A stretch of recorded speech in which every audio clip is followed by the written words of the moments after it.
ና እንጂ ግባ። ኮመንት ላይ ስኮመት ነበረ እኮ ና ግባ። እሺ መዋል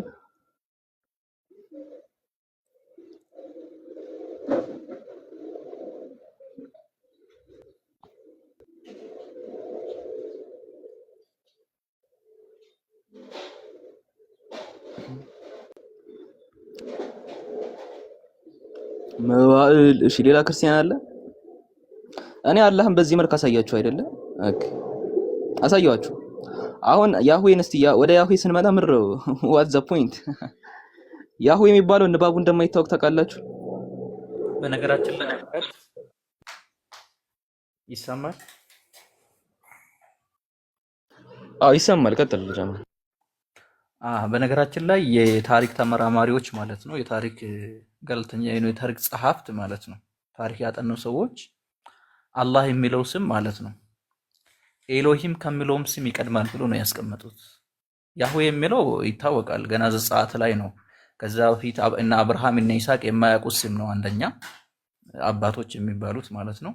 በሁለተኛ ደረጃ ደግሞ ከታች ያለውም በኋላ አንተ ታወራበታለህ። ብቻ ከሙሴ በፊት አይታወቅም ያህዌ የሚል ስም በመጽሐፍ ቅዱስ ማስረጃነት ማለት ነው። ኤሎሂም የሚለውም ደግሞ በስነ ቁፋሮ ውስጥ ኦጋርት በሚለው ስነ ቁፋሮ ውስጥ በተገኘው መሰረት ማለት ነው ኤሎሂም ከሚለው ይቀድማል። ከሙሴ በፊት ሙሴ የሚባል ሰው ከመወለዱ በፊት ነበር አላህ የሚለው ብሎ በዛ መልኩ ያስቀምጣል። ግን ሰው ታች ሲወርድብህ እንዴት ነው ማስረጃ የሚታሳየው? ራሱ ከባድ ነው። እና እውቀት ያለው ማወቅ የሚፈልግ ሰው ካለ ችግር የለውም።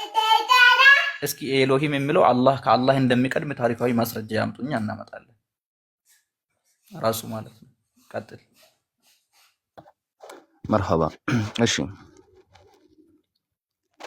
አሁን ፖይንቱ የሚነሳው ያህዌ የሚባል ስም ሲነሳ ያህዌ ስሙ ትርጉሙ ምን እንደሆነ እንደማይታወቅ ታውቃላችሁ ሙስሊሞች?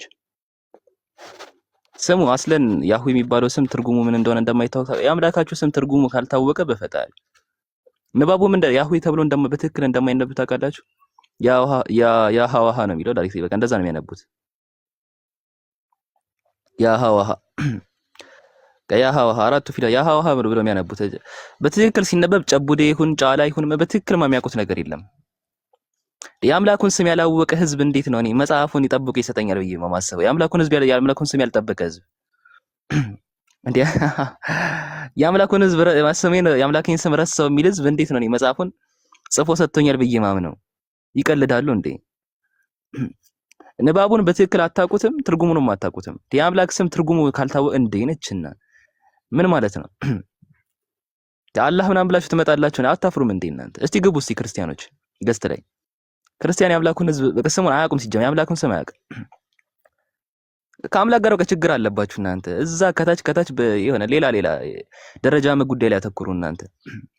ከአምላክ ጋር መጀመሪያ ጨርሱ ጉዳያችሁን። እስቲ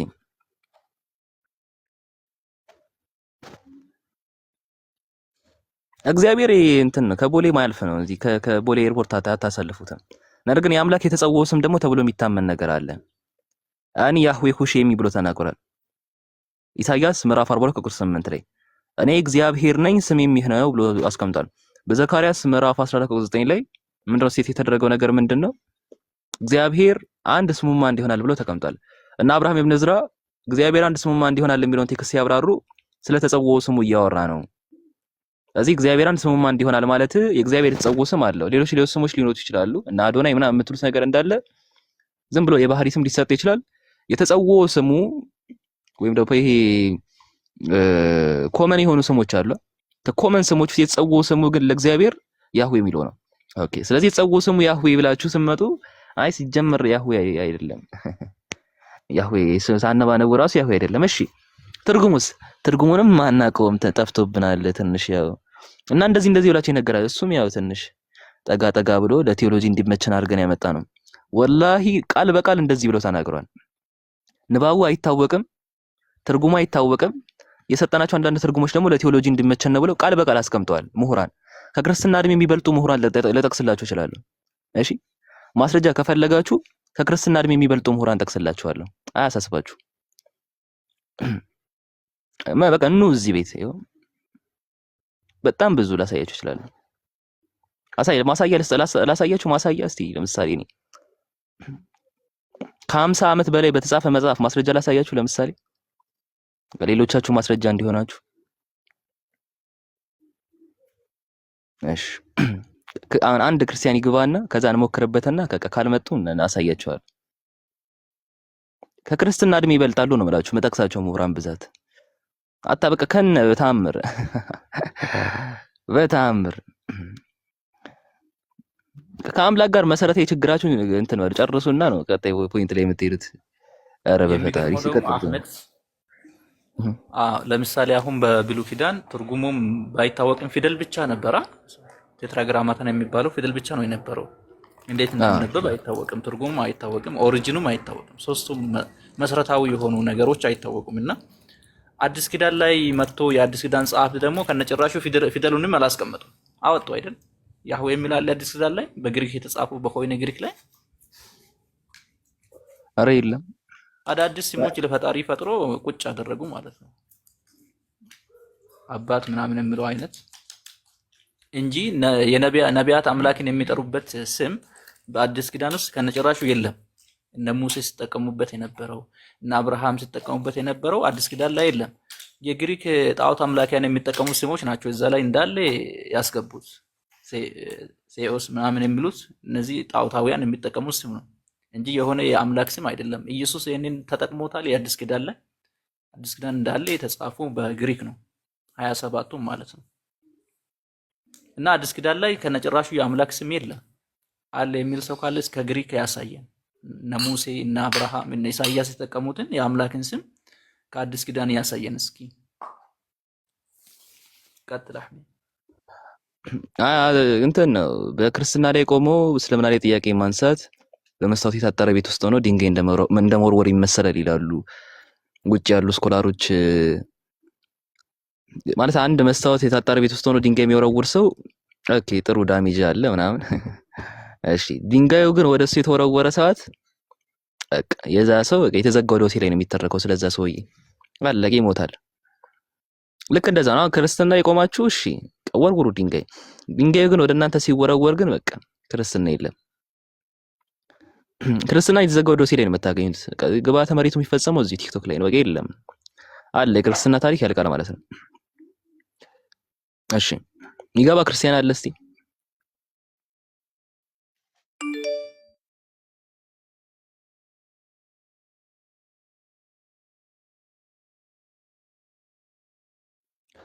እሺ የአምላክ ስም ምናምን ተብሎ እንዳታስቡ።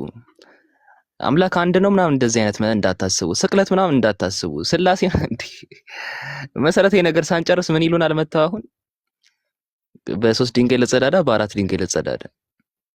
በፈጣሪ ስም ጨርሱ። መጀመሪያ እንደ መሰረታዊ ነገሮች ቤት ክፍት ነው፣ መታችሁ ጠይቁ። እስቲ አላህ አንድ ነው ወይ ብላችሁ ጠይቁ። በፈጣሪ እዚህ ስላሴ እዛ በቃ ስላሴ የመዳን ጉዳይ ሆናል፣ ዶግማ ሆናል። በቃ ዶግማ ማለት ላይክ የሆነ ማመን ያለባችሁ የግድም መስት የሆነ ነገር ነፍሳችሁ ሊያሳጣችሁ የሚችለው ነገር ማለት ነው። በስላሴ ሰው እዚህ ጋር ስላሴን ከመረመርኩ ጭንቅላቴን አጣለሁ፣ ስላሴን ካጣው ነፍሴን አጣለሁ እያለ ነው። እናንተ እዛ ጋር ላይክ ችግሩ ሲጀመር ከእናንተ አይደል ከባይብል ነው የሚጀምረው። ሰው እዚህ ስላሴ አጥዞታል። ባይብል ላይ እግዚአብሔር የሚያወራው ስለ እርሾ ነው። እርሾ ያለበት ምግብ ብሎ አትብሉ ነው የሚለው። እሱ ራሱ ገና አስለን ችግር አለበት። እሱ ነው ሜንታሊቲያቸውን የቀረጸው። የሆነ አላስፈላጊ ነገር እየተረከ እንትን ያለውና የሚያስፈልጋችሁ ነገር ጨርሱ። ገና በመጀመሪያ ስለ አምላክ ብላችሁ እሺ አምላክ ምን ስም ብትሉ በቃ ስም ስለ አላህ በደንብ እናስረዳለን። ከዛ ያህዌ ሲባልስ ስለ አላህ አካላት ምናምን ተብሎ እሺ የአላህ አካላት ምናምን ብላችሁ የምታወሩት ነገር ይብራራል።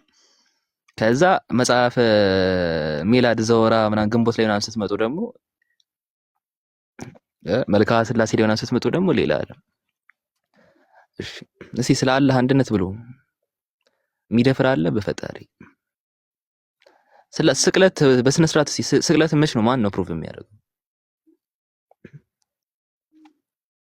እሺ ይሄ እኔ ሁሌ የምናገረው ነገር ነው። በቃ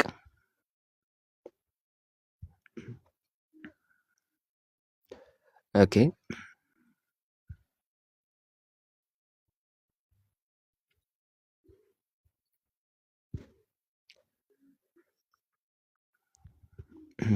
እሺ ሱራ 223 አስፈላጊ አይደለም። ከምር ና እሺ ግባ።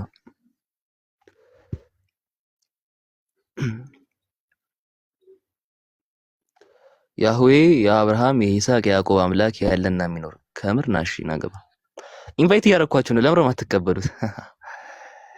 ለምረም አትቀበሉት? የለም የክርስቲያን ያለ ሁለት ክርስቲያን ኢንቫይት አድርጌያለሁ። ሌላ እየፈዘሽ እየፈለኳችሁ ነው።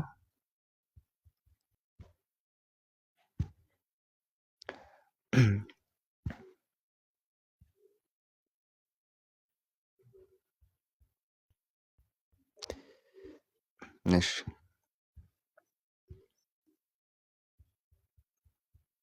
እዚህ ቤት ኮመንተሮች እንኳን አይሰበኩም ታውቃለህ። እንኳን ገስት ላይ ያሉ ሰዎች ይቅርና ኮመንተሮችም አይሰበኩም። በቃ አስምሩበት ይሄንንም በፈጣሪ ኮመንተር አይሰበክም። እሺ ካሁን በኋላ እንደውም ትቀልዳላችሁ። ገስት ላይ እንዳታስብ። ኮመንተር አይሰበክ። አንድ ኮመንተር ቀይ አትቀመጡም ከታች እንኳን እና ኧረ በለው። እሺ ጀማል ቀጥል። ከዚህ በፊትም ይሄ ልጅ ክርክር አስነስቶ ጎግል መጨረሻ ላይ ማሳጃ ጎግል ነበር። ከማን ጋር ነበር? እኔ አላውቅም። እዚህ ሲመጣ ነው ማለት እዚህና ዩሮ ቤት አይ ቲንክ ከገባው በቃ የሆነ ቤት መጨረሻ ላይ እንትን ነው ያመጣው ማስረጃ ዊኪፒዲያ ማለት ነው። እና አላህ የሚለውን ከእንትን ጋር ላገናኝ ብሎ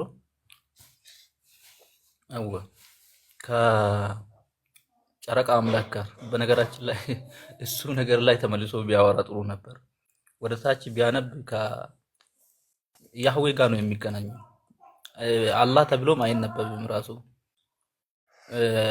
ላ ተብሎ አይነበብም። አይን ማለት ነው በኤል አንብቦ ላህ ብሎ ሲያነብ ነበር እና እዛም ተዋርዶ ነበር የወጣው። አሁን ድጋሚ አመጣ። ሌላ ማለት እዚህ ላይ በደንብ እንዳጠና ምናምን አድርጎ ቃሉ ራሱ የእንትኑ ቃል ማለት ነው ምንድነው የግብፃውያኑ የሄሮግራፊክስ ቃል እንዴት እንደሚነበብ ሳያቅ በዛ መልኩ አምጥቶ ነበር።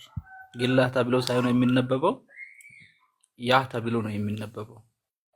እሱ ላህ ብሎ ነበር ሲያነብ ነበር። ከእንትን ጋር ለማገናኘት ከአላህ ስር መሰረት ጋር ለማገናኘት ብሎ ማለት ነውና ያኔ በጣም ገርሞኝ ነበር። ድጋሚ ይመጣል ብዬ አላሰብኩም፣ ግን ድጋሚ መጥቷል። ከነ ኢምራን ጋር ዊኪፒዲያ ኤዲት አድርጌ አሳያለሁ ብሎ ኢምራን አሳይቶ ነበር እዛ ላይ። እና ክርስቲያኖች አንደኛ በአዲስ ኪዳን ላይ የአምላክ ስም የለም። ዜኦስ፣ ኩሪዮስ ምናምን የሚባሉት የግሪክ ጣዖት አምላኪያን የሚጠቀሙበት ስም ነው፣ አዲስ ስም አይደለም። ነቢያትም አልተጠቀሙም። ኢየሱስ የግሪክ ቋንቋ ተናጋሪ እንደሆነ ታውቃላችሁ። አዲስ ኪዳን ላይ 27ቱም መጽሐፍት ላይ ያህዌ የሚል ስም አልተጻፈም። ከተጻፈ እስኪ ያሳዩን። አንዱ እሱ ነው።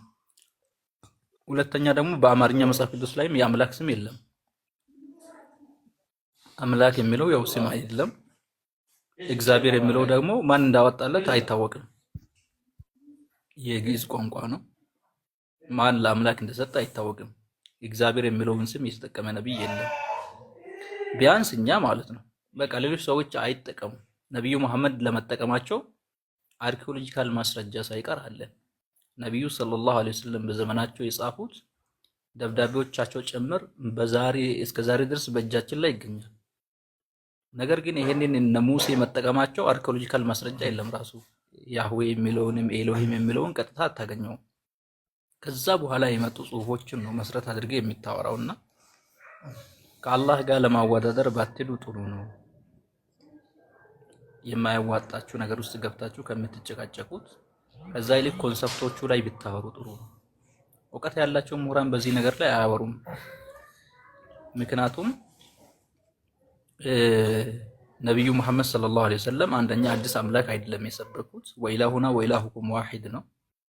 ስያሜውን ደግሞ ነቢዩ መሐመድ ይዞ አልመጡም። እሳቸው ከመወለዳቸው በፊት የነበሩ አረብ ምድር ላይ የሚኖሩ ክርስቲያኖችም አይሁዶችም የሚያመልኩትን አምላክ ሌሎችም የሚያመልኩትን አምላክ ነውና አዲስም ይዞ የመጣው ከነቢያት መካከል ሙሴ ነው እንደ መጽሐፍ ቅዱስ።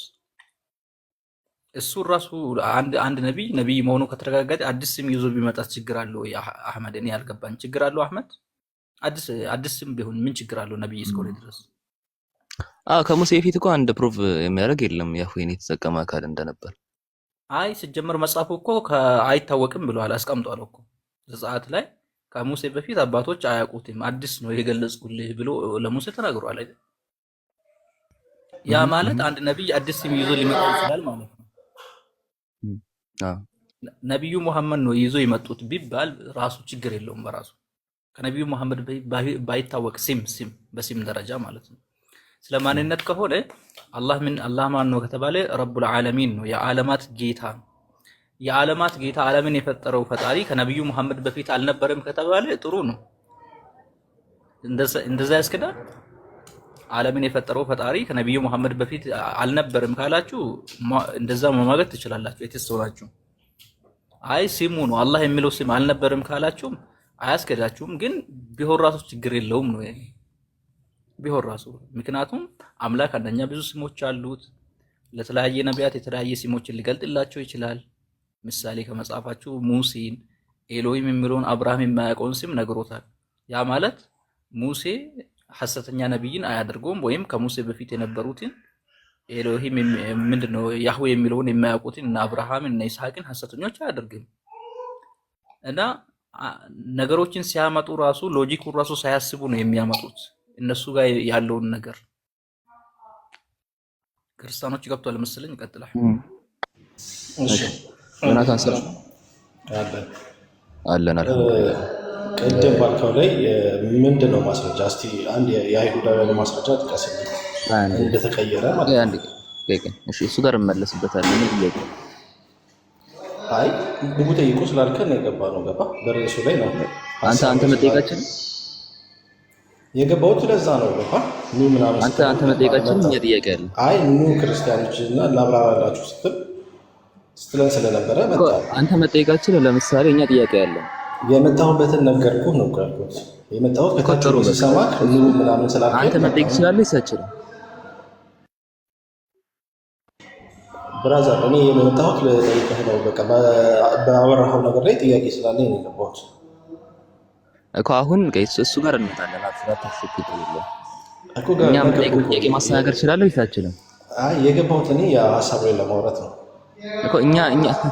እኛ ምን ያለን ጥያቄ እያልኩ ነው። ጥያቄ ማስተናገድ ይችላል። ይሳችል አይ ጥያቄ ማስተናገድ አሁን አልችልም። ከምን ቤተ እምነት ነህ? ከየት ቤተ እምነት ነህ? እኔ ኦርቶዶክስ ነኝ።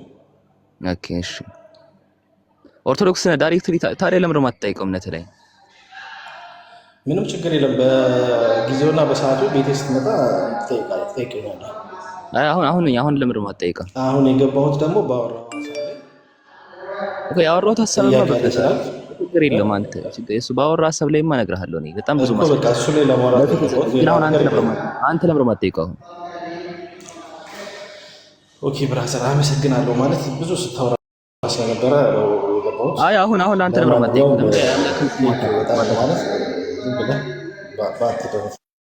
ኧረ በፈጣሪ ቀይ ድምፅ አለ አንተ ጋር አንድ። ሌላኛው ደግሞ ተረጋጋና ኦርቶዶክስ ነኝ አልክ። ከዛ ኤክስፓየር ለማድረግ ነው የምትመጡት እዚህ ቤተ ክርስቲያኖች? ቆዩ እንጂ ገስት ላይ እንዴ ይሆን አመጣጣችሁ በቃ ይሆነ ማለት ኤክስፓየር ለማድረግ ነው ይመስለው ሲጀመር። ወይ በቃ እንደዛ የሆነ ብቻ ግቡ ዝም ብላችሁ። ለማንኛውም ፊት ለማሳየት ነው እንደ ለቅሶ ቤት አንዴ ፊት አሳይቼ ሊመለሳኝ። አረ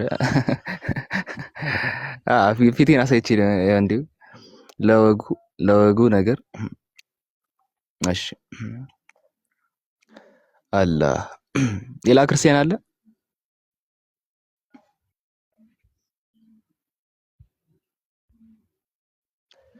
ክርስቲያን አለ። እስቲ ክርስቲያን ነው ብዬ አስባለሁ። ሙስሊሞች ከየት ትገባላችሁ? እሺ አንድ ጊዜ ትገባላችሁ።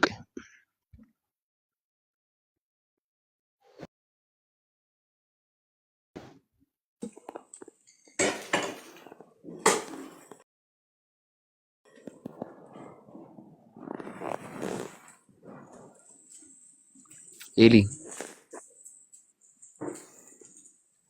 ኤሊ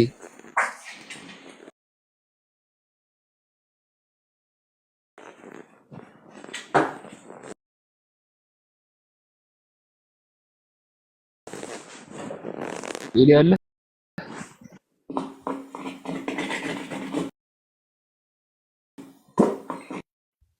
እሺ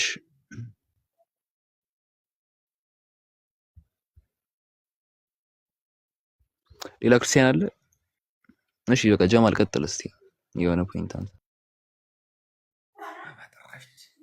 ኦኬ በቃ ይሄ ርዕስ የሚወይበት አይመስለኝም። ድንገት ነው ከልጁ አፍ ያመለጠው። ሌላ ነገር እናውራ አይሻልም? አህሜ መርሐባ። አላህ የሚለው ስም ከረሱል ሰለላሁ ዐለይሂ ወሰለም በፊት እንደነበረ ማስረጃ አለው ከተባለ እንደ ማሳያ ለመጥቀስ ያህል ረሱል ሰለላሁ ዐለይሂ ወሰለም ከመምጣታቸው ከ10 ዓመት ምናምን በፊት እስቲ ወይ 20 ወይም 30 ዓመት በፊት አካባቢ የነበሩ ክርስቲያኖች ነበሩ። ትሪሊንጓል ክርስቲያን ኢንስክሪፕሽን ይባላሉ። በትሪሊንጓል ክርስቲያን ኢንስክሪፕሽን ውስጥ የተቀመጡ በጣም ብዙ አላህ የሚል ስም ይመጡ አሉ። ታውቃላችሁ ይሄንን? እሺ ፕሪ-ኢስላሚክ ቢሊፍ ኢን አላህ የሚባል ነገር አለ። ከረሱል ሰለላሁ ሳይመጡ በፊት ራሱ የነበረ ነው። ለምሳሌ አባታቸው መጥቀስ ትችላላችሁ። የረሱል ሰለላሁ አባት አብዱላህ ይባላሉ። አብዱላህ የሚባለው ላይ አብድ አላህ የአላህ አብድ ናቸው የሚለው ቃሉ ራሱ ትርጉሙ እንደዛ ነው። የአላህ ባሪያ ማለት ነው። እንደዛ ይታመን ነበረ። ሌላው ቀርቶ እነ ኢብኑ ሂሻም ኪታቦቻቸው ላይ ስትመለከቱ እነ ዘይድ ኢብኑ አምር መሰለኝ ካልተሳሳትኩኝ ስሙ እነሱ ራሱ እንዴት ስለ አላህ ተሲሉ እንደነበረ ታሪካቸው ተቀምጧል፣ ሲል ተደርጓል። ሌላኛው ክርስቲያን የነበሩ አረቦች ናቸው። ክርስቲያን የነበሩ አረቦች አላህ የሚለውን ኮንስታንትሊ ለአምላካቸው ሲጠቀሙ ነበር። በጎስፔሎቻቸውም በወንጌላዎቻቸውም ወይም ደግሞ በኦሪቶቻቸውም ውስጥ ማስረጃ አለ ለዚህ። በየመን ይሄ ሂማራይት ኢንስክሪፕሽን ይባላል። ወደዛ ወደ የመን አካባቢ ነበሩ ማለት ነው። የሰማያቱ አምላክ እያሉ ምናምን የሚያሞግሱበት ማውድ ነበረ። ገብታችኋል? ወደ ደቡብ አረቢያ ምናምን አካባቢ ብዙ ማስረጃ መጥቀስ ይቻላል እኮ በፈጣሪ ስም። ግን እሺ ያህዌስ አሁን ያህዌ ሲነሳስ በፈጣሪ እሺ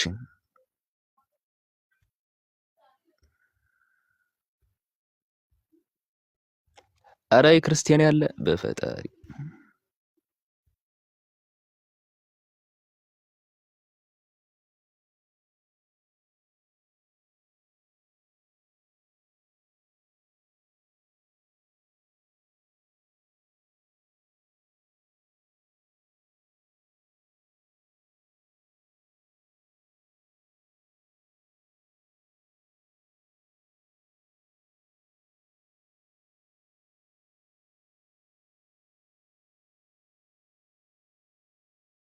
እሺ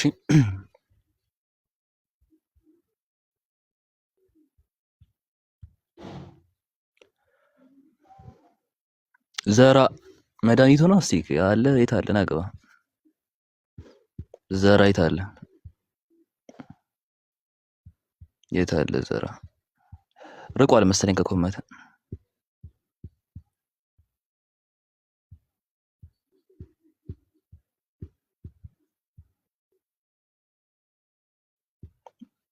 እሺ በቃ ዘራን በመጠቀም ከዚህ ኮመንት ተጠፍሷል። እሺ ማ የሚለው እስቲ እሺ ነግብ ይሽ ለማንኛውም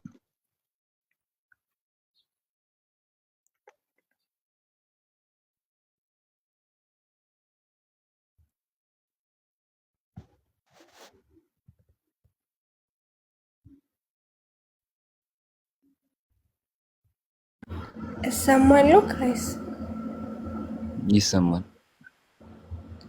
ጥያቄ ነበረኝ። ጥያቄ መጠየቅ እችላለሁ? እሺ ጀማል ትችላለህ? ትቀጥል፣ ችግር የለውም። እሺ የት ቤተ እምነት ነሽ ግን? ማን ልበል ስም? ስሜ ፍቅር ነው። እሺ በቃ ለማንኛውም ጠይቂሽ ከየት ተመለስ? እሺ አስፈላጊ ነው መናገር አለብኝ? አስፈላጊ ነው። እኔ ኦርቶዶክስ እምነት ተከታይ ነኝ። እና አመሰግናለሁ። ቀጥሉሽ። ኧረ አይደለችም ሄራማ ናት። እሺ ጥያቄ ቁርአን ያለ ቃል ነው ስላላችሁና ይቅርታ እና የክብር የመልእክተኛው ቃል ነው ይላል እና እናንተ ከምትሉት ጋር እንዴት ነው አይጋጭ? የመጀመሪያው ጥያቄ ይሄ ነው። ሁለት ጥያቄዎች ነው ያሉት። መጀመሪያ ይመለስልሽና ከዛ ሁለተኛውን ትቀጥያለሽ። እሺ እስኪ እኔና አንቺ አብረን እናውራና ቁርአን የአላህ Subhanahu Wa Ta'ala ቃል መሆኑ በቁርአን ላይ በሰፊ ተቀምጧል። አንድ ምሳሌ ካስፈለገ ለምሳሌ የአላህ Subhanahu Wa Ta'ala ንግግር ብሎ የተቀመጠበትን በሱረቱ ተውባ ምዕራፍ 9 ላይ ታገኛለች። ቁጥር 6 ላይ ወይን አሐድ من المشركين استجارك فأجره حتى يسمع كلام الله ይላል። አንድ አጋሪ ጥገኝነትን ከጠየቀ የአላህን Subhanahu Wa Ta'ala ንግግር ይሰማ ዘንድ አስጠጋው ይላልና ስለዚህ ቁርአን አላህ Subhanahu Wa Ta'ala አንተ ጋር ነው የልጅ ድምጽ አለ አይሰማም። ለኔ ብቻ ነው እየተሰማኝ አይደል? አሁን አይሰማም? አይ ቲንክ የልጅ ድምጽ አይሰማም። ያ በቃ ችግር የለውም። እሺ አሁን ይሰማል? ኦኬ ቀጥል። እሺ ይሰማል።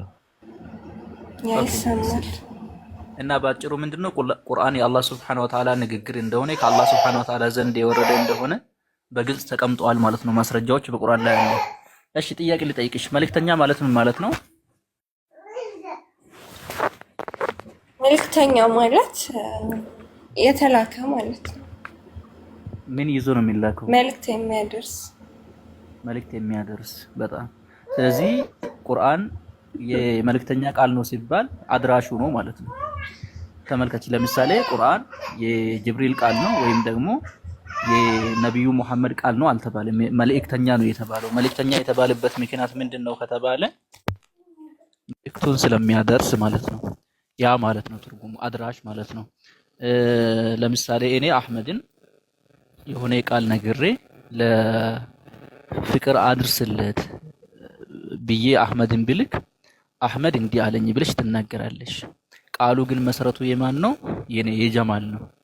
አህመድ እንዲህ አለኝ ስትይ ከአድራሽነት አንፃር ነው። መልእክቱን ለአንቺ ያደረሰው አንቺ መልእክቱን ቀጥታ የተቀበልሽው ከሱ ስለሆነ ነው።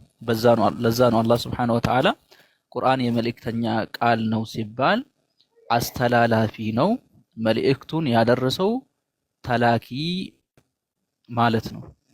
ይሄንን በምሳሌ መረዳት እንችላለን። ለምሳሌ የዮሐንስ ራእይ አለ አይደል? እናንተ መጽሐፍ ላይ የመጨረሻ መጽሐፉ ነው ከቁርአን ላይ ታስረዳኝ ነው የምፈልገው። ከቁርአን እኮ አስረዳዎች ትርጉሙ ማለት ነው። የመልእክተኛ ቃል ማለት አስተላላፊ ማለት ነው እንጂ ተናጋሪ ማለት አይደለም። አንዴ ሁለት ነገሮችን ለይተሽ ማወቅ አለብሽ። ከመጽሐፍ ቅዱስ ማስረዳትና ከመጽሐፍ ቅዱስ ምሳሌ መስጠት ይለያያል። ሁለት ነገሮች ነው። ምሳሌ መስጠት ካለብህ አንዴ አስጨርሽ ነው። አንዴ ሳይሆን እኮ ምላስ ላይ አትቆሚያ። መጽሐፍ ቅዱስ ካትሂድ ምላስ ላይ አትቆሚያ። ጨርሻለሁ እኮ ቁርአን ምን ብዬ ነው የጨረስኩልሽ? ቁርአን የአላህ ንግግር ነው። ማስረጃ ምንድነው? ሱረቱ ተውባ ምዕራፍ 9 ቁጥር 6፣ ሱረቱል በቀራ ምዕራፍ 2 ቁጥር 2፣ ሱረቱ ሰጅዳ ምዕራፍ 32 ቁጥር 2 ላይ ብዙ የቁርአን አንቀጾች ላይ አለ። ታዲያ እዛ ጋር ለምሳሌ በሱረቱ ተክዊር ላይ ወይም በሱረቱል ሐቃ ላይ ኢነሁ ለቀውሉ ረሱልን ሲል ምን ማለት ነው ከተባለ መልእክት አድራሽ ማለት ነው። ማስረጃው ምንድነው ካልሽ እዛው ቃሉ ራሱ መልእክተኛ ብሎ ነው የመጣው እንጂ የጅብሪል አልተባለም ወይም ደግሞ የሙሐመድ ሰለላሁ ዐለይሂ ወሰለም አልተባለም። መልእክተኛ ማለት ላኪ አለ ማለት ነው። ተላኪ አለ ማለት ነው። መልእክቱ አለ፣ የተቀበለው መልእክት አለ። ያ መልእክተኛ ምኑን ነው የተቀበለው ከተባለ ቁርአንን ነው። ማስረጃው ምንድነው ከተባለ በሱረቱል በቀራ ምዕራፍ 2 ቁጥር 97 ላይ ምን ይላል? ቁል መን ካነ ዐዱወን ሊጅብሪል ፈኢነሁ ነዘለሁ ዐላ ቀልቢከ ቢኢዝኒላህ ይላል። ለጅብሪል ጠላት የሆነ በቁጭት ይሞት፣ እርሱ ከጌታ ዘንድ በልቤ ላይ በጌታ ፍቃድ በልቤ ላይ ቁርአንን አውርዶታል ይላል። ስለዚህ ከአላህ ሱብሓነሁ ወተዓላ ዘንድ በአላህ ፍቃድ በነብዩ ልብ ላይ ቁርአንን ስላወረደ ለዛ ነው ወደ እርሱ የተጠጋው ብዬ ካስረዳውሽ በኋላ ምሳሌ የሚሰጠው ለምንድን ነው ከተባለ አንድ ሰው በሚያውቀው ነገር የማያውቀውን ነገር እንዲረዳ ቀለል ተደርጎ ምሳሌ ይሰጠዋል። መልስ ከዛ መስጠት ማለት አይደለም። ምሳሌና መልስ ይለያያል። ለምሳሌ በመጽሐፍ ቅዱስ ላይ ዮሐንስ ራእይ የሚባል አለ። ራእዩ የማን ነው ከተባለ ምዕራፍ 1 ቁጥር 1 ላይ ስትመለከቺው ከእግዚአብሔር ነው። ከዛ ለማን ነው የሰጠው? ለኢየሱስ። ኢየሱስ ለማን ነው የሰጠው? ለመልአኩ። መልአኩ ደግሞ ለዮሐንስ ይላል። ራእዩ አሁን የዮሐንስ ተብሎ ይጠራል። ያ ማለት ተናጋሪ እግዚአብሔር አይደለም ማለት አይደለም። ተናጋሪ እግዚአብሔር ነው ብለሽ ትረጃለሽ። መሪያ ደረጃ መጽሐፍ ቅዱስ ላይ ቆይ አንዴ የእግዚአብሔር ቃል ብቻ አለ። አልጨረስኩም። አታቋርጪ ነው። ቆይ እኔ አልጨረስኩም። ምንድነው? አንቺ እኮ ጠያቂ እንጂ ተወያይ አይደለሽም። ተወያይ ነሽ እንዴ? ጠያቂ እኮ ነሽ። ጠያቂ ነሽ እንጂ ተወያይ አይደለሽም። ስለዚህ እኔ መልሱን ስጨርስ ትቀጥያለሽ። ጥያቄ ካለሽ መልስ መስጠታችሁም ለኔ ጥያቄ ውይይት ከሆነ እሺ ውይይት ብለን ርዕስ ምርጠን እንወያይ። ጥያቄ ከሆነ ደግሞ እኔ እንመልሰው። እሺ እዛ ጋር አሁን ዮሐንስ ራእይ ላይ የማን ቃል ነው የምንለው? የዮሐንስ ነው የምንለው? የኢየሱስ ነው የምንለው? የመላእኩ ነው የምንለው? የማን ነው የምንለው ከተባለ የዮሐንስ ተብሎ የተጻፈው እሱ ራእዩን ተቀባይ ስለሆነ መጽሐፍ ቅዱስ ውስጥ እስከገባ ድረስ የመብራት መብት አለኝ እኮ። መጽሐፍ ቅዱስ ውስጥ እስከገባ ድረስ ጥያቄ ነው የጠየቅሽኝ። ከቁርአን መለስኩልሽ። ቆይ ማለት ለምን ልታዳምጠኝ አልፈለግም? ለምን ልታስጨርሽኝም? ለጨርስና በቃ መጽሐፍ ቅዱስ የእግዚአብሔር ቃል ብቻ ነው ብለን አናምንም። ይሄን ታውቅ ነው። ለጨርስ እኔ እንደዛ እያልኩ አይደለም። ሲጀመር አልተረዳሽኝም። አልተረዳሽኝም። ምሳሌ ነው። ችግር የለውም እረዳሃለሁ። ችግር የለውም። ቆይ ጨርስልኝ አንዴ። እሺ እንደዚህ እናድርገው። ስምሽ ፍቅር ነው? አዎ። ቆይ አንዴ ወንድሜ። እሺ ስምሽ ፍቅር ከሆነ በቃ እሺ ቁርአን ያላ ቃል ነው ብለው ታመናል።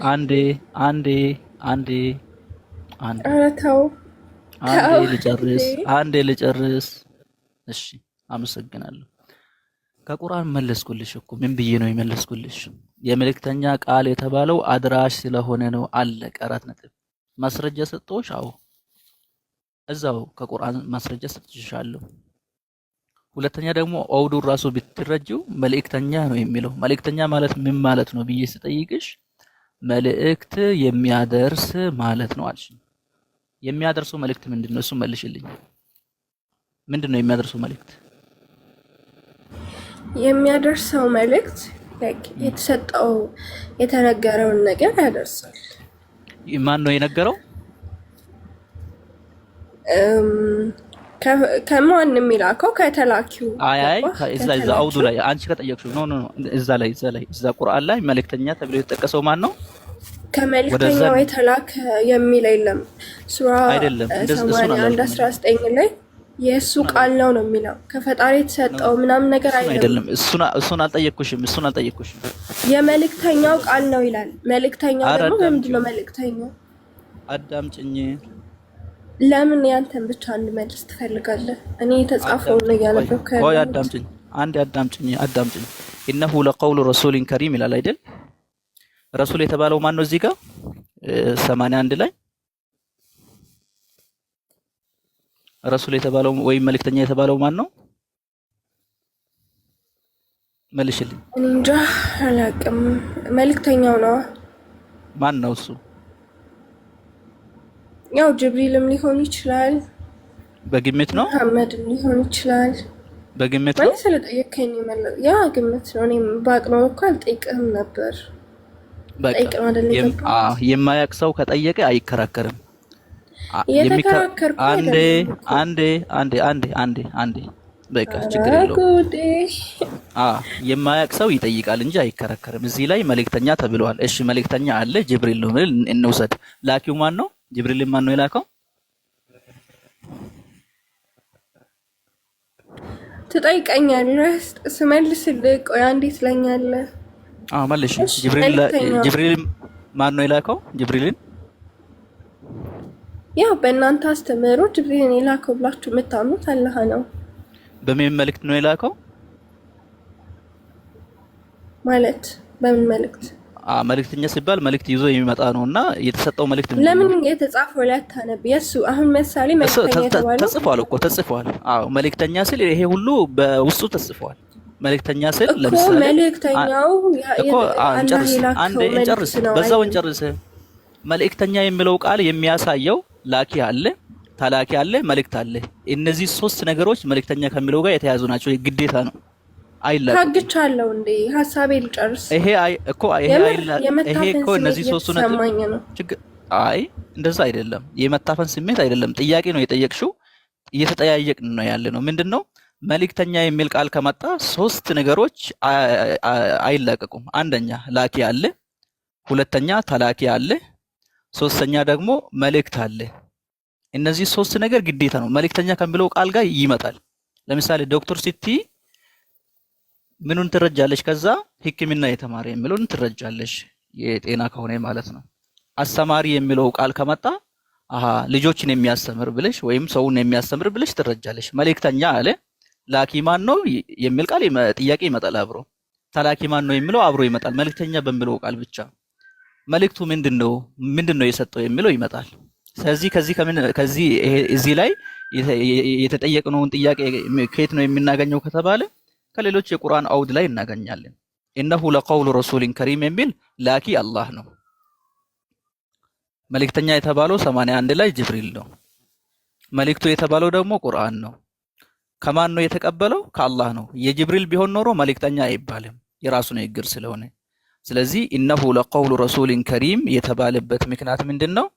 እሱ መልእክቱን ተቀብሎ አድራሽ ስለሆነ ነው። ለዛ ነው መልእክተኛ የተባለው።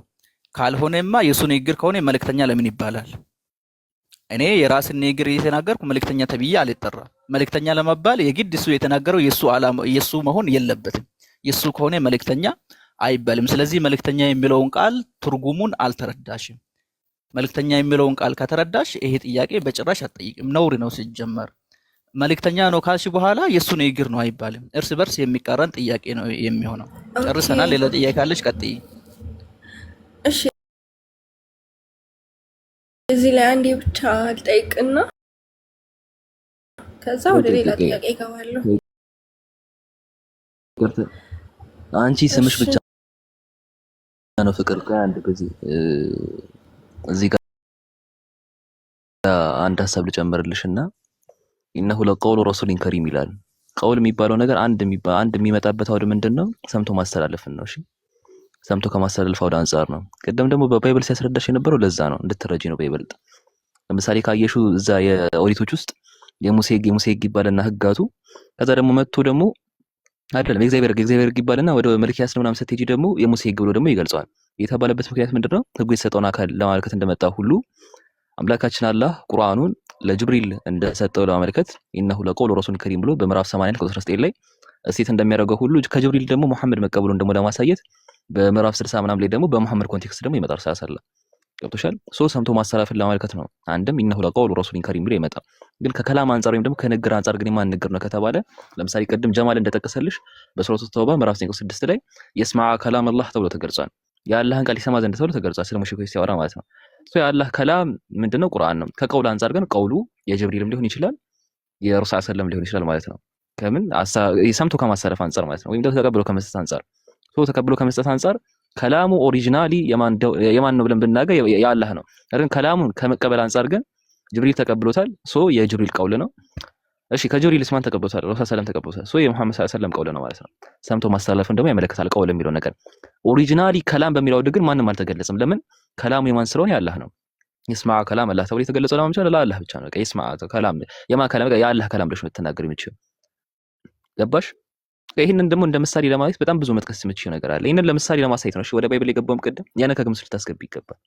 ከባይብል አንፃር ከተመለከትሽ ያንን ነገር ምንድነው? ለምሳሌ ኦሪት ዘሌዋውያን ላይ መሰለኝ አይ ቲንክ የሙሴ ሕግ እያለ ያስቀመጠውና ማን የእግዚአብሔር ሕግ ይባልና ሚልኪያስ ላይ ስትመጪ ደግሞ የሙሴ ሕግ ተብሎ ተገልጿል። ይሄ ነገር ይሄ የሙሴ ሕግ ነው የእግዚአብሔር ሕግ ነው? ጥያቄ ልታነሺ አትችይም። ለምን ከተባለ ሕጉ ኦሪጂናል የእግዚአብሔር ቢሆንም ህጉን ለተቀበለው ሙሴ ግን የሙሴ ህግ ተብሎ እንደዚህ አስጠግቶ እንደሚናገረው ሁሉ ከላሙ ኦሪጂናሊ ቁርአን ያላህ ቢሆንም ተቀብሎ ላስተላለፈው አካላት ወይም ደግሞ ለጅብሪል ሆነ ረሱል ሰለላሁ አስጠግቶ የነሱ ቀውል ነው ይባላል ማለት ነው። ግልጽ ይመስለኛል። በቃ ሌላ ጥያቄ አለሽ?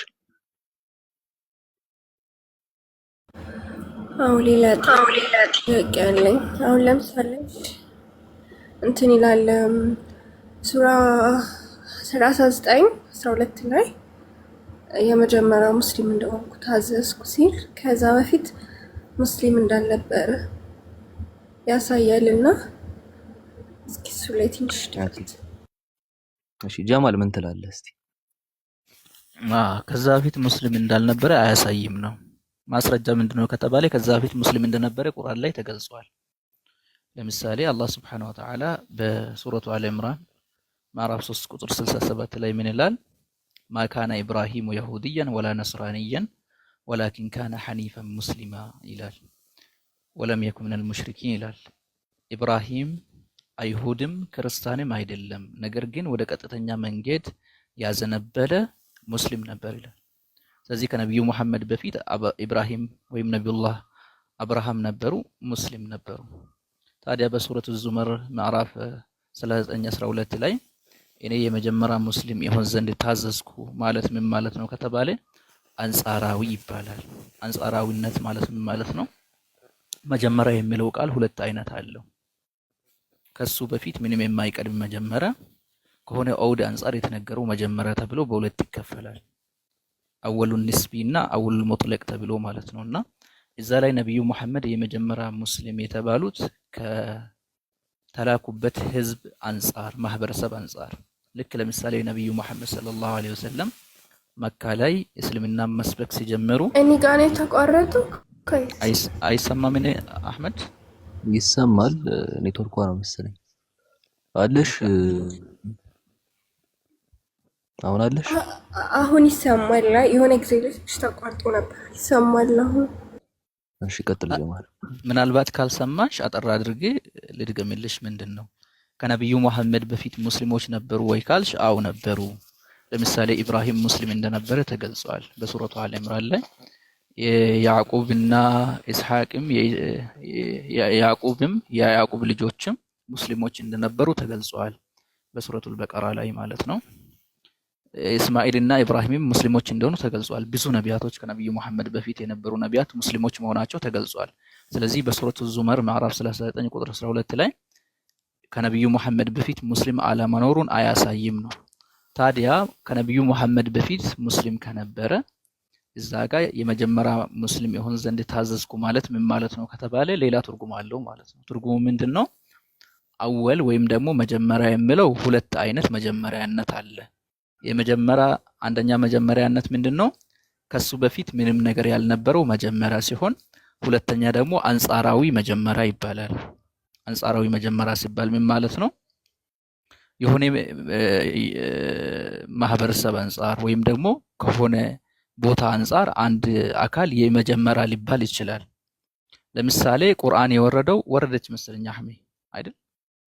ከዚህ ዝም ብለህ ሐሳቡን ቀጥልበት። ኦኬ ለምሳሌ ቁርአን የወረደው በመካ ላይ ነው። መጀመሪያ በቁርአን የካደው ማን ነው ከተባለ የመካ ሙሽሪኮች ናቸው። ነገር ግን ነብዩ ሰለላሁ ዐለይሂ ወሰለም ወደ መዲና ከሄዱ በኋላ አላህ Subhanahu Wa Ta'ala ወላ ተኩኑ አወለ ካፊርን ቢህ ይላቸዋል ለአይሁዶች ማለት ነው። መጀመሪያ በቁርአን ከካዱት አትሆኑ ይላቸዋል። እንዴ ከነሱ በፊትስ የመካ ሙሽሪኮች ክዶ አልነበረም ከተባለ አይ ከአይሁዶች አንጻር ለማለት ነው። ስለዚህ ነብዩ መሐመድ ሰለላሁ ዐለይሂ ወሰለም በሚላኩበት ጊዜ ከዛ ከነብዩ መሐመድ በፊት የነበሩ ሙስሊሞች የሉም፣ ሞቷል፣ አልፏል። ምድር ላይ ምንም ሙስሊም የሚባል ሰው አልነበረም። ስለዚህ ነብዩ መሐመድ ከተላኩበት ማህበረሰብ አንጻር የመጀመሪያ ታዛዥ ወይም ለአላህ Subhanahu Wa Ta'ala እጃቸውን የሰጡ የተገዙ ይሆናሉ ማለት ነው። ከነብዩ መሐመድ ማህበረሰብ አንጻር ነብዩ መሐመድ የመጀመሪያ ሙስሊም ናቸው። ከሰው ልጆች አንጻር ደግሞ የመጀመሪያ ሙስሊም አደም ነው። ስለዚህ ይሄ መጀመሪያ የሚለውን በአንድ ትርጉም ብቻ ከመረዳት የመጣ የተሳሳተ ግንዛቤ ነው ማለት ነው። ምናልባት ከታች ካለች አህሜ ጨምርላት። በቂ ማውራት ሰጥተህበታል። ጀዛከላ። ሌላ ክርስቲያን አለ?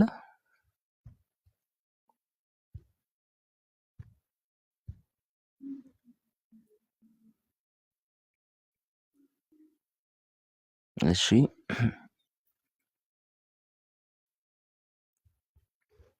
እሺ ገስት ላይ ያሉት ሙስሊሞች ብቻ ጥያቄ ካላቸው እንትን በልና በቃ ይበቃናል ለዛሬ።